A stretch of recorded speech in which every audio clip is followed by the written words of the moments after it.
Hi! My name is Rebecca Hillers. And I'm Roger Hillerstrom, and this is Pink Chair Therapy.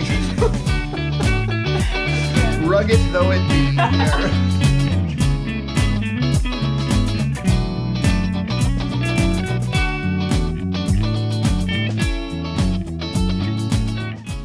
Hi you guys, welcome back to Pink Chair Therapy.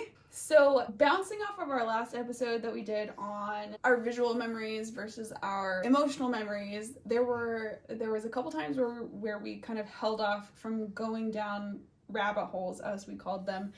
Though it was hard. Yeah. It's hard not to go there, yeah. So today we are indulging ourselves and we're gonna dive down those rabbit holes. So if you haven't watched the emotional memory versus visual memory episode, probably a good time to watch that now so you kind of know where we're coming from and why this conversation was triggered. Today, I think we're gonna start, I don't even remember exactly. When we were talking, we kind of delved into the family of origin and those patterns, and we talked about how we develop what end up being assumptions as adults because of these familiar patterns in our childhood. And we talked a little bit about when we get married, especially the early years of marriage. These assumptions were things that we learned. We didn't realize we learned them that way. But in adulthood, we assume the whole world operates under these certain assumptions. Right. And so the fact that our spouse developed in a whole different set of assumptions, they must be crazy because the whole world works with my assumptions. Right. Right. Well, and with our families, there's dozens of components that make up those early years. We're going to pick one today. Okay. And it's the concept of family roles. Okay. Now, if in our earlier episode, we talked about the concept of a mobile, the metaphor of the hanging mobile, and comparing that to a family. And it's a beautiful picture. We don't need to go into it at length here, but essentially, our family is a series of roles that are played out that all work together to find what we call equilibrium or stability in our family. Doesn't mean they're necessarily effective. You know, we have a very chaotic family. Or like healthy. Exactly, yeah. They're not necessarily healthy, but they are jobs. The emotional family roles are emotional jobs that each family member carries out in attempt to stabilize the family, to make it predictable and stable. And in those roles, we develop what we eventually call our personalities. It's the way I am. But it is something that I learned in terms of where I fit in this family mobile. And just like the family mobile, you can't change one piece on this mobile without throwing the mobile into chaos and affecting the whole mobile. Every family role has a place it fits, and if that role changes, the whole family shifts, the whole family changes. And in those roles, there are a lot of assumptions that we accept as true. It's just givens that are not true. They're just not, but it doesn't occur to us. Okay, but what's an example? Because I got a million examples. Okay. Here's what I want to do. I'm going to go through a story the story of Snow White, which is just a great example of how family roles work. So bear with me as I go through the story, because in the end, it will make sense. There is a point to this. But in the story of Snow White, there are 5 roles that are played. And they're very distinct, they're very clear, and the whole story depends on everybody playing their role to the hilt. If you change any one of these people and their characters, the whole story falls apart. All right? So let's walk through it. And point being, there are things that are obviously true in this story that I have never seen an adult actually examine. And they're very upsetting, as a matter of fact. Because, wait a minute, we, as children, should make sense. We take in what we're told. We take in what we see. And that shouldn't, we have little tiny frames of reference as a kid. We can't dissect everything. But we carry those into adulthood, and we're adults, we're thinking adults, and it doesn't occur to us to go back and re-examine these things I took in. Snow White's a beautiful story. So we don't have to go through a story. I'm sure Okay. all of our audience understands. They know the story of Snow White. Okay. We've all seen the little movie, right? Right. I'm assuming if they don't, if you don't know the story of Snow White, stop the tape now. Go find a book. Go watch the movie. All right. Cliff notes. It's going to be, but it's important. So Snow White, five roles. All right. The first one is the queen. Right. The Wicked Witch. It's the same role before and after the potion, all right? Right. Now, her job in the story is to be bad. That's what and we all don't like her. Right. Everybody hates this lady Right. because she tried to kill Snow White, and we love Snow White. Right. And so here's this lady who has a very tough role, and she ends up dying, and nobody grieves. When she dies, we're all happy, all right? Which says she does a great job of being bad. She is so good at it that there's nothing good in her, Right. and there's nothing bad in anybody else. Everybody else in the story is good, and she's bad. Now, we're adults. Yeah. A little bit of thinking, we can say this lady is an abuse survivor. That's what happens, right? So this poor lady, she clearly came from an abusive household, but we don't think of that, and we don't have empathy because we were told as kids she's bad, and so boom, she's got that role for eternity. Right. No one feels sorry for this lady, though she's got a sad story. We just don't know what it is. Don't know what it is. Right. Okay. So there's that one. Here we got the next one is the woodsman. Some call him a hunter, but he's an employee, and we like him because his role. Remembering the story of Snow White, I'm like, wait, there was a huntsman. Yeah. Right. He's got this big a role, Okay. but he's a rescuer, Right. and we love him because he saves Snow White. He did Gets the her right story. thing when he was supposed to do the wrong. Exactly, right. Now, we project qualities onto this guy, and all through this story, we are projecting onto these characters integrity, courage. So we like this guy, but wait a minute. The one thing we know for sure about this guy is he's a liar. We know that, right? Because one of the stories he even brings to the queen this bloody heart of a deer or something. My gosh, that's gross. And he's really stretching it here. He is lying, but we like the outcome. But he goes back into the employ of this lady. Why? If this guy is this courageous guy with strong character, why is he working for this? They can't find a job anyplace else?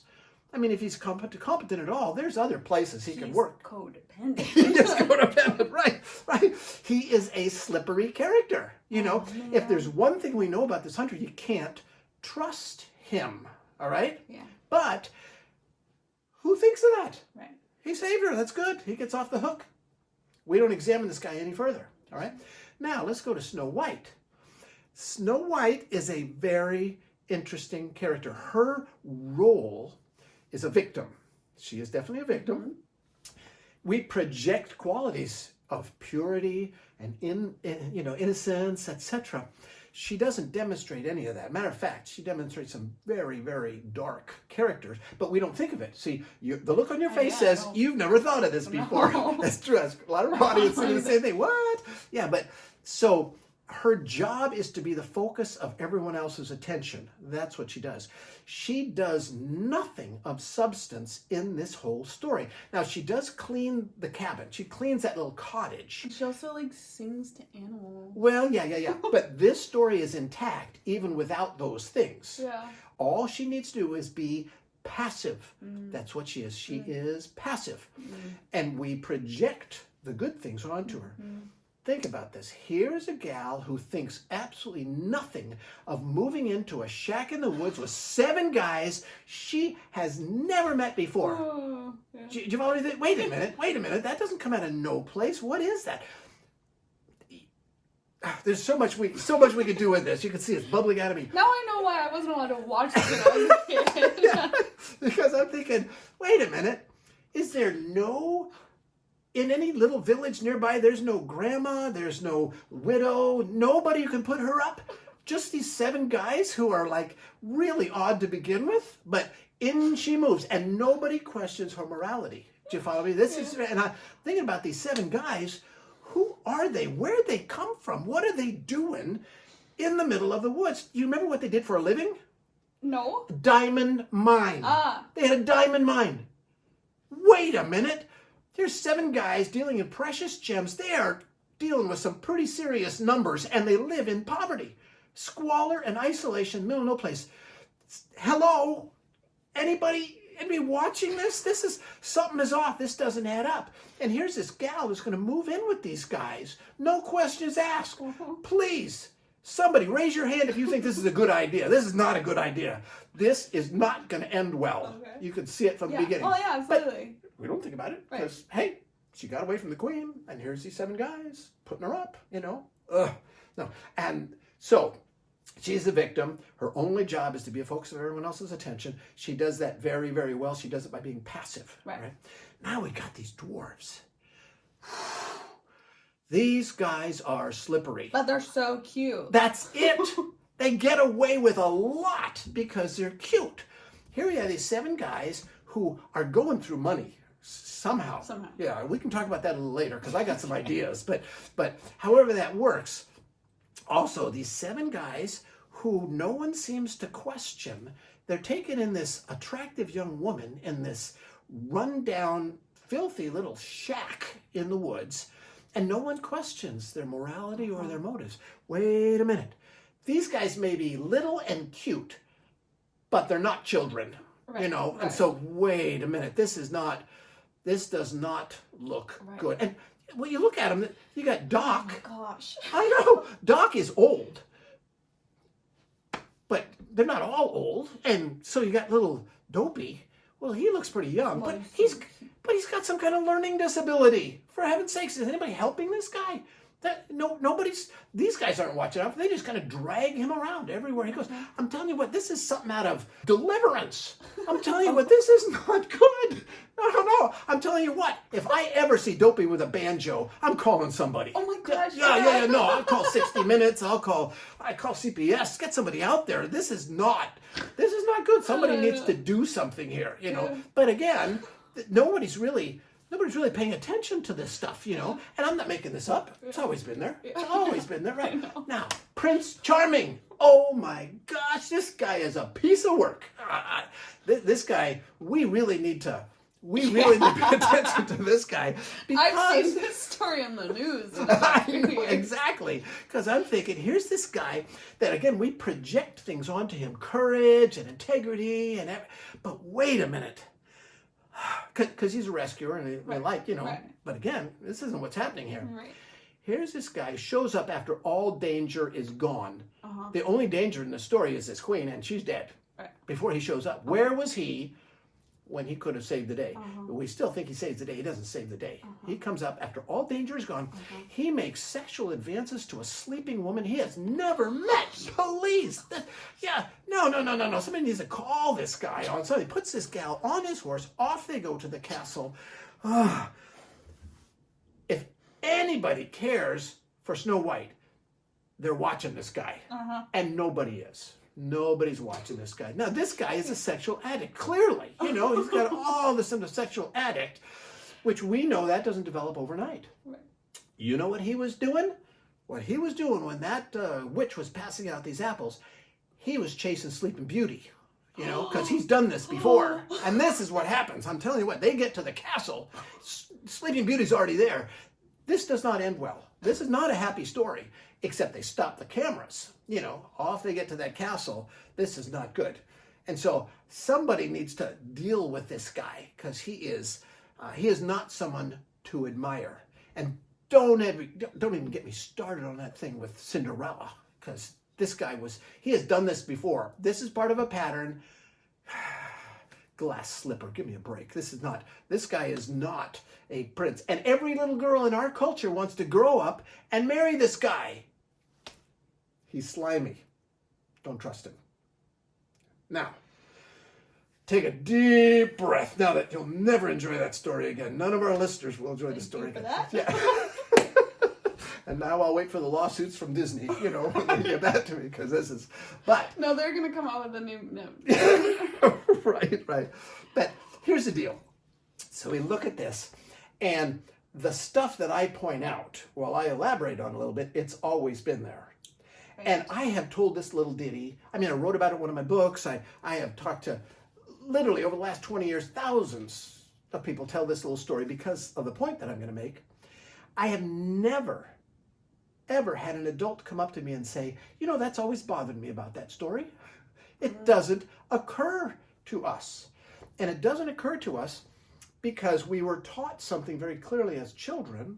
We grew up, and it doesn't occur to us to challenge these things. Exists. Exactly, it just is. And so there's a part of us that exists as children in certain ways, and we don't challenge it. Snow White is a beautiful example of how we do that to our families of origin. We grew up in a family and we had a role to play. We'll talk a little bit about some of those specific roles, but that role was a job we had to maintain stability, to keep the family predictable. Mm-hmm. And we played it out through our childhood. And those roles interplayed with each other in such a way that they are just so confirmed in us. Now, if we look at family roles, there's two types of family roles. One we call formal roles and one are informal roles. Formal roles are pretty much culturally defined and fairly consistent. So father, mother, husband, wife, student, these are roles that while they vary a lot, they are within certain parameters understandable. So for instance, when I say father, in our culture, we have an idea what a father is. All of our fathers were different, but we have these parameters that will say that's a good father and that's a bad father in certain realms, all right? Okay. I'm not going to talk too much about formal roles here, right? But in informal roles, those are these emotional jobs that we do that are learned, and they have a lot to do with our personality development. Like more specific to like individual families. Absolutely. They're all different. Right, they're all different, but it's interesting. So as I go through some of these, what we'll see, both for the folks that are watching and for us, things will come to mind immediately. Oh, I know, I see my brother there. Oh, okay, that's my sister. Right. Oh, I could see how that worked, because they're within the family, but because they're never discussed, just like these things I pointed out with Snow White, they're never discussed, so they don't occur to us until we go to therapy or something, where they're kind of come to the surface and say, oh, that's why that happened in our family. Right. That's the way I do this. I can see now why I feel this, do this, react this way, expect this. Yeah. Exactly, yeah. The goal, like in Snow White, the roles are to keep this story going, and it falls apart quickly if someone doesn't do their job. In the family, it's to make the family predictable. And so it is a way of managing conflict. It's a way of managing uncomfortable emotions, anger, sadness, grief, anxiety, those kind of things. It's ways of trying to manage that within the family. Now, that doesn't mean that they're necessarily effective, and doesn't mean that we would necessarily label them as healthy. Right. That's their purpose. Now, the more conflict there is in a family, the clearer those roles are. So in Snow White, because we have this really clear conflict that the witch gives us, we got these really distinct roles, and so we don't get far outside of those roles. Same thing's true in our family. So if you grew up in a family where there just wasn't much conflict, then you might have a hard time picturing, okay, who had this role, etc. If you come from a family that was just really chaotic, well, those roles were more essential and they're more clear. So you might find that as you kind of think through and say, well, if my family was chaotic, well, I can pull these roles out pretty quickly. Right. Because they were more necessary. And in those roles, I learned who I must be. But I learned it so subtly I didn't realize that was given me. So for instance, handful of roles we'll go through. Now, I'm going to pull out these roles, not because that's all there is. There's hundreds, you make up your own name. I've chosen these names because they're fairly typical within family therapy. Yeah, right. But so a family hero, we call it. Family hero is that individual that tends to do things right. They do things correctly. So as a young child, they tend to be compliant. As they get older, they tend to succeed at things, whether it's athletics or music or Career, academics. Yeah. And so the family views this person as this is the star, kind of like Prince Charming, that, okay, they represent success to the rest of the world, and they tend to do it well. And so the chaos in the family tends to lower when we're focused on Johnny, who's the star quarterback, and he's got a big game this weekend. And so we don't focus so much on other things because we're excited about Johnny or Mary's, piano recital or getting an award for some kind of academic thing. Right. The hero focuses attention on themselves by being good, and that distracts from the family chaos. So that's one role. Kind of a nice role because you carry that with you in adulthood, and you tend to be successful. Downside is you don't fail well. Well, and then wouldn't that kind of shape more kind of like hiding the bad stuff? Right. If you're the hero, if your role is hero, whether you know it or not, isn't that kind of shaping you like, oh, if something bad happens or if you do something bad or like make some sort of like horrible mistake? Right. Like owning up to that has a significant bigger drop. Right. In your reputation or how people view you than a different role would have. Oh, yeah. So would that like normally create a lot more like hidden stuff? Oh, absolutely. Well, and life? certainly anxiety, meaning I grew up as his family hero, which means the world depends on me not failing. Right. And so when I fail, it shakes something very deep within me. And so part of that is hiding. Oh, I got to keep this. And the part of that is it is just so not intrinsic to who I am. I must succeed. Right. And so the overreaction to failure, as well as this fear of failure. So heroes tend to carry lots of anxiety about performance, and that's just inherent in that role. Also, you very seldom find one hero emotionally attracted to another hero. You follow me? Competition. Okay. There's not room for this. What we tend to find is heroes tend to be attracted to opposite roles. So we'll talk about a scapegoat or we'll talk about a mascot. These are different roles that are kind of the opposite in various ways of that family hero. So for instance, lots of families have what we call a family scapegoat. Now, the scapegoat is kind of like, in comparison to the hero, this is the person who does things poorly. Okay. They're the ones that are in trouble. They tend to push boundaries. Okay. They tend to, make decisions that have negative consequences to them. Yeah, impulsive is one of them. Devious is another. They tend to just not do things well. The term scapegoat comes from the Old Testament. And interesting, when Moses on the Day of Atonement gathered Israel together to make sacrifice, there were two lambs. There were two lambs or goats, that were sacrificed. One was physically sacrificed. They would kill it, put the blood, burn it on the altar, etc. Yeah. Right. Right. Glad we don't do that anymore, but they did that. Okay. The other one was the scapegoat, and Moses would symbolically place the sins of the people on the scapegoat and then chase it off into the wilderness to wander forever. That's the scapegoat. Aww. I know, right? Yeah. At least he didn't get killed and burned, but he's out there wandering alone. That's where we get the concept of the family scapegoat.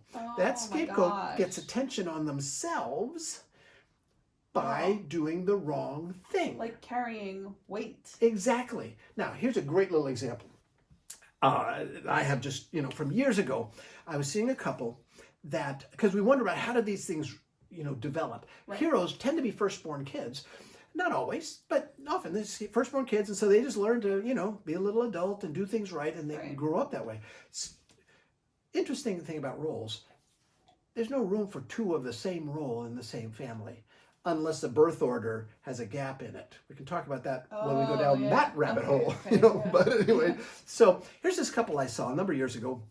They came in for marital therapy, and they were fairly young in their marriage, 5, 6, 7 years, and they had a little boy. We'll just call him Bobby. He was not the focus of our therapy at all, but he was about 18 months old, walking, beginning to be independent.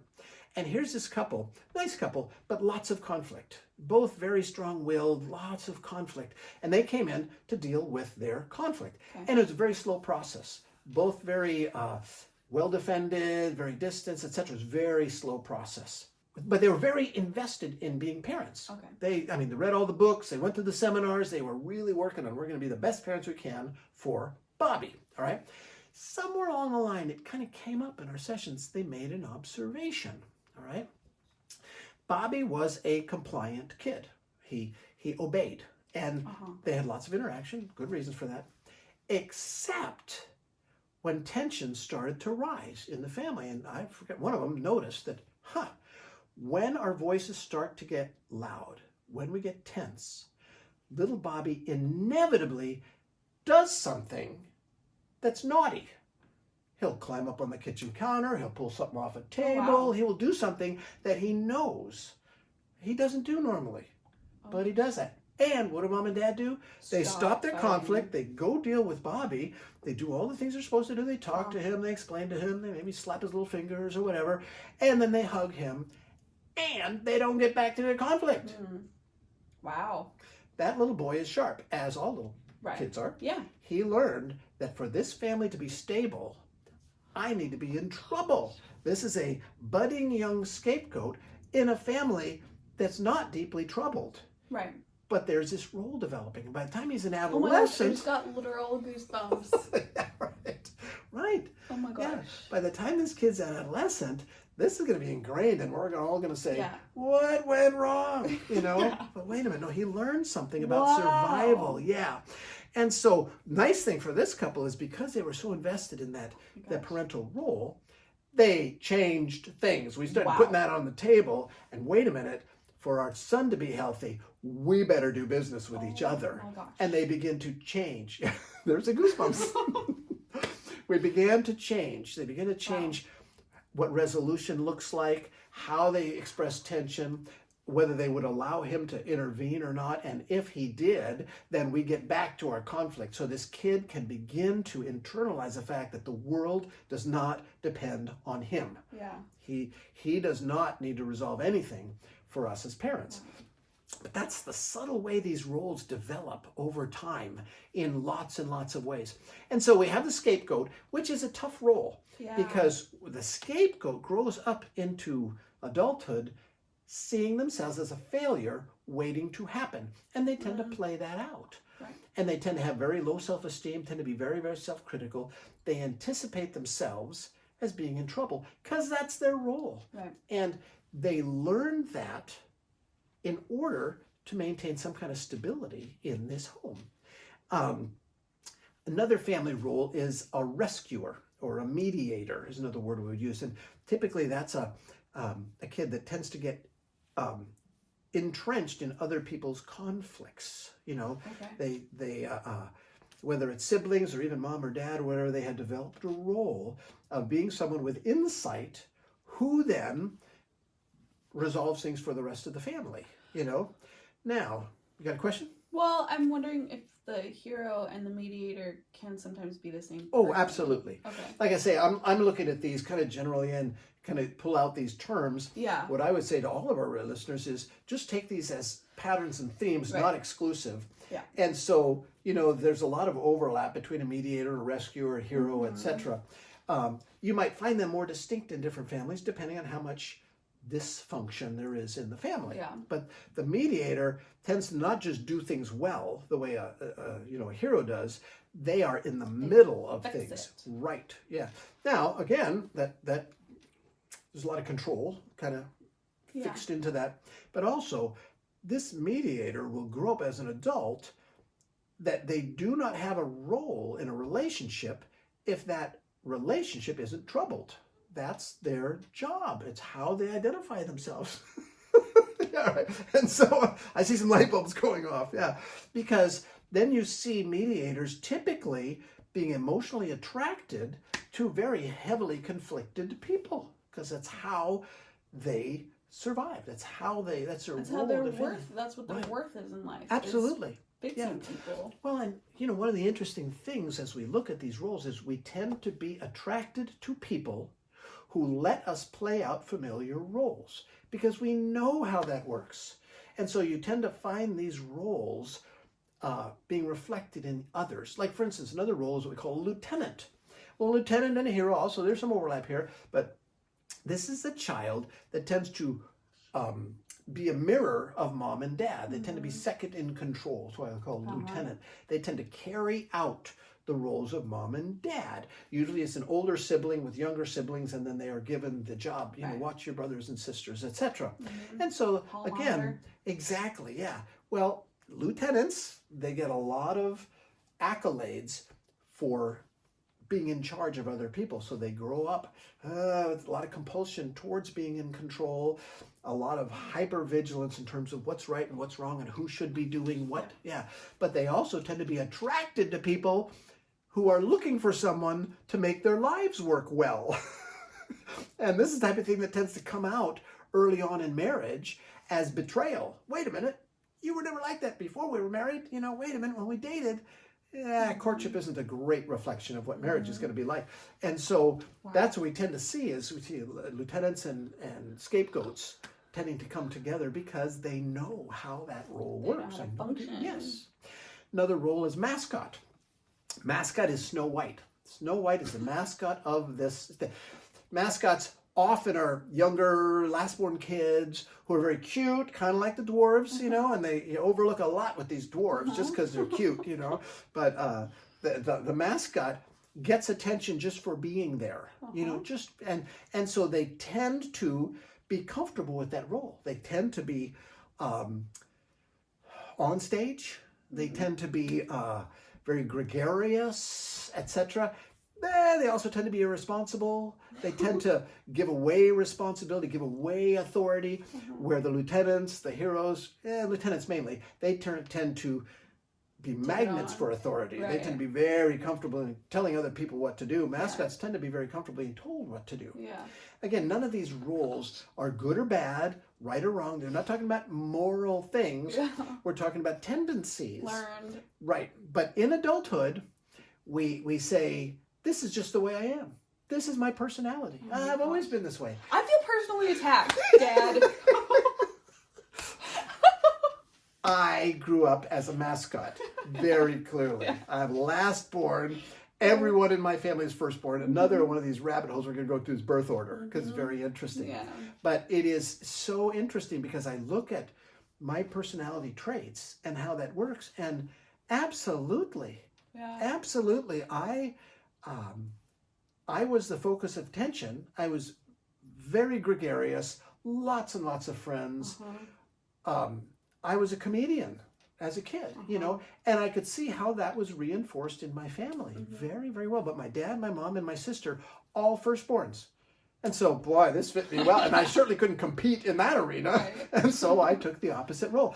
Now, in many, many ways, it has served me very well over the course of my life. That has been a gift with a number of downsides to it, So anyway, so we grow up with these, and we tend not to challenge them, don't even think about them.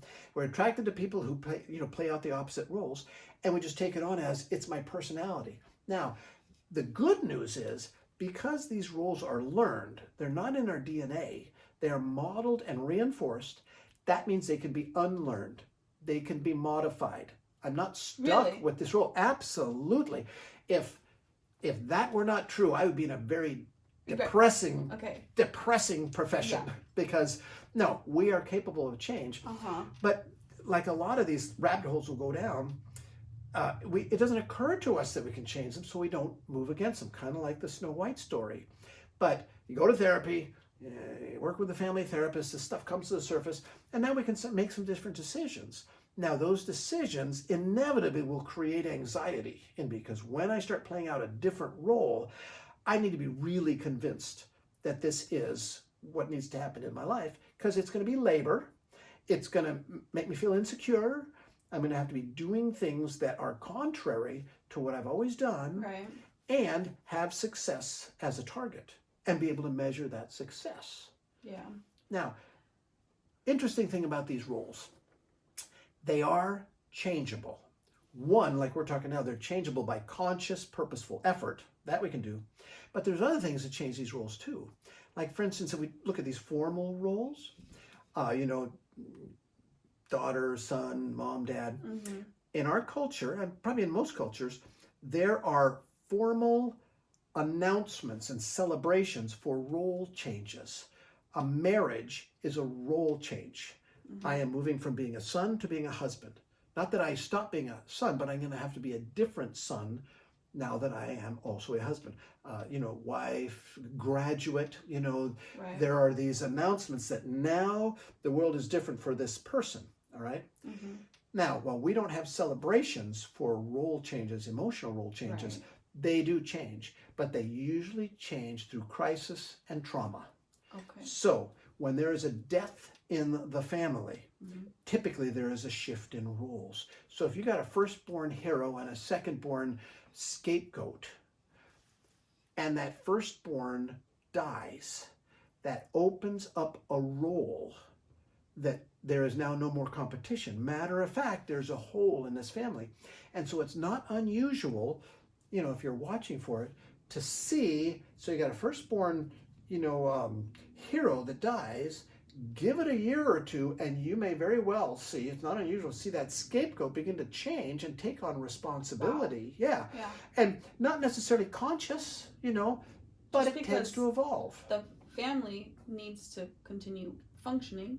And so we just take on what it takes to function. That's especially if that's reinforced. You know, a lot of times if you see a family mascot where the lieutenant grows up and leaves the home and moves to Timbuktu, now it's not unusual to see that mascot then suddenly mature in lots of ways, to be way more detail-oriented and focused, etc., because the family structure has changed and something is freed up here.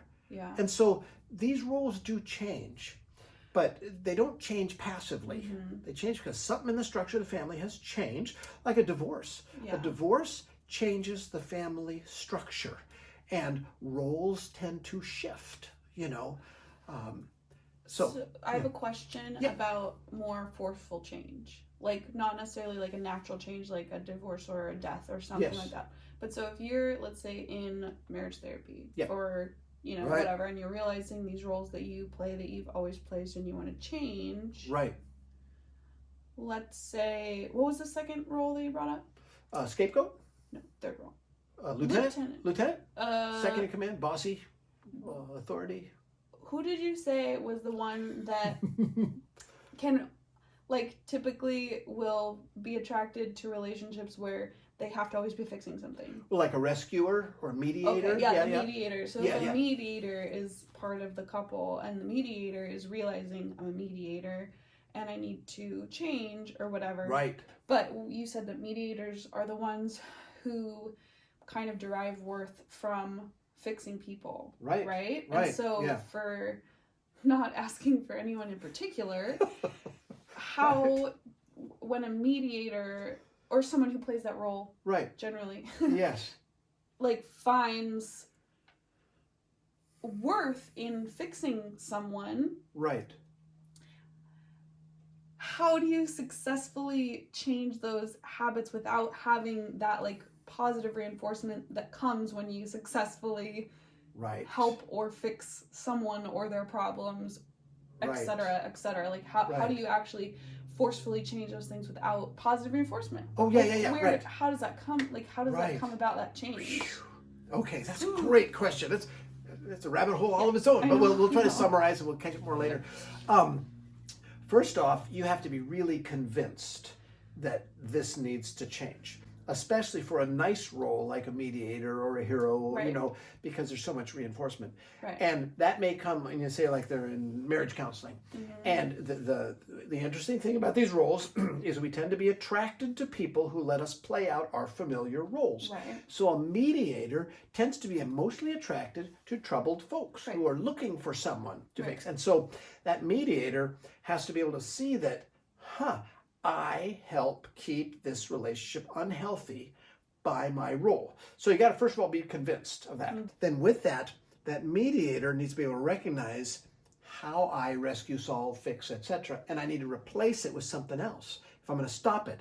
For a mediator, that would mean being able to listen to your friends and to people who are suffering with empathy. Gosh, that must be hard. I can see how hard that would be. Man, that would be tough. So the empathy and then validation. I can see how difficult that is for you. No wonder you feel that way. No wonder you did X, Y, Z, so that they feel safe and they can experience this as a safe place, but no advice, no directives, no instruction, no authority, just a friend that joins them in that. All right. Now, that is then shifting your role to be a close friend, a confidant who can be trusted, but isn't going to tell you what to do. Now, what that does a couple of things. One, it's energy on your part, but two, it means they have to do something else. Now, they may either have to then pressure you into getting back to your old role, which will look like shame, blame, manipulation, etc.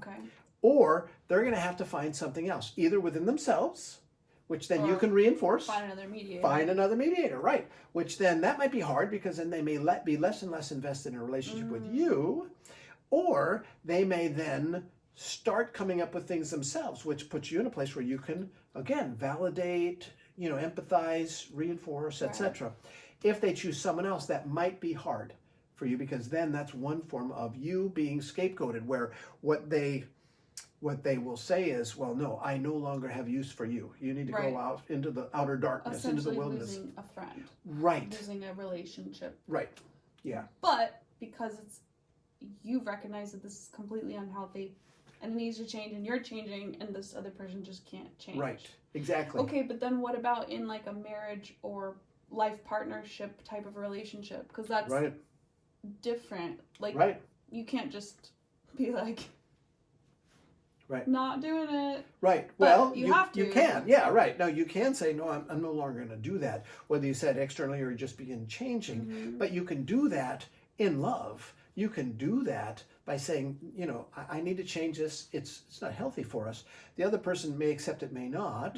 Hopefully in a relationship that has some kind of reasonable, healthy foundation, that initiates change on the other side. Now, a lot of times, with a partner or close friends or family members, you might find that there are certain people who will say, no, I cannot tolerate that, which says, there was not much substance in this relationship to begin with. If the only role I play in their life is this thing that I do, and I'm not worthwhile to them if I don't. And so that's, again, very sad, where the response is one really of grief, of sadness, that, but I have to be convinced that, wait a minute, what this is saying is that this relationship was deeply unhealthy to begin with, and it could not survive me becoming healthy. Hopefully, it doesn't go that direction, but whichever direction it does go, chances are it's going to be slow. Chances are it's going to be a gradual thing that dawns on other people. That's why the best of all worlds, if two people are collaborating together, like in marital therapy, to make this relationship healthy, and both of them own their own stuff, that's the best of all worlds. Doesn't always happen that way. Right. And then even if healthy change is happening in like a personal two-person relationship, there's still family dynamics that are going to be not changing necessarily or forcefully changing, I guess. Well, and part of the sad and hard thing is that often in the families of origin, that's where there's the greatest investment in keeping you the same. Because again, that family mobile, you're moving your piece over. Everybody else's piece has to move in response to that. And they may be very invested in not doing that, which then typically the response is some form of shame. How dare you? What are you doing? You're crazy. You've never been like this. Can't trust you. Why do you always do this? That kind of thing. Which is hard. But, well, I'm thinking, as we're talking, part of our goal, you and I, with Pink Chair Therapy, is to stimulate depth in conversation, where these things begin to be explored, because that's where it starts. Watch Pink Therapy and you say, oh my gosh, I never realized this before. Hey, you got to watch this episode. Let's talk. You're my brother. You're my sister. I never realized I have this role. Looks like you have this role. Once you watch this and see, not that we have to agree or whatever, but we can begin talking in a little more depth, hopefully not in conflict, but, never thought about this. Maybe this is true. I don't think this is true. Oh, this might be true. Just begin some meaningful dialogue that may lead to, I'm going to try to change this. Yeah. Can you join me? When I do this, can you confront me? Right. Anytime I start telling you what to do, can you just flag me and say, don't do that. Don't fix me right now. No, I don't want to be fixed. This is the part where you just listen and tell me how smart I am. That's what you do here. That kind of thing. Yeah. So that when we're doing it in collaboration with significant others, we have way more leverage. Yeah. Because the other side is very hard. Yeah. There is a price to pay at changing family patterns. Yeah. Okay, so that's awesome. Yeah. That's a great rabbit hole to start with. Right. Like we said, there's 1,000 rabbit holes that we're going to be going down regarding this, family systems, family roles, everything. But so this was a good kind of introduction rabbit hole. So next time we'll kind of pick up in a similar but different area of this rabbit hole tunnel. A family of origin and what are the various components that kind of drive us, that when we're grown-ups we just say, that's my personality. I've always been that way. Can't change it. My gosh. Doesn't everybody do that? Yeah, right. The whole world's like that. And you're crazy. Exactly. So if you guys have any questions regarding these family roles that we talked about today, or if maybe you want to hear more in depth on a particular family role, feel free to leave a comment or send us a DM on like Instagram or YouTube. We'd always love to hear from you, of course. And then we'll see you in the next episode. Okay, see you then. Thanks, you guys. Okay. I use my hands. See where my hands come into view. Oh my gosh. Yeah. So good. Right. Oh my gosh. I've never thought of that before. Believe it. That's so interesting. I know, right? My mind is blown. It is. You will never forget this episode.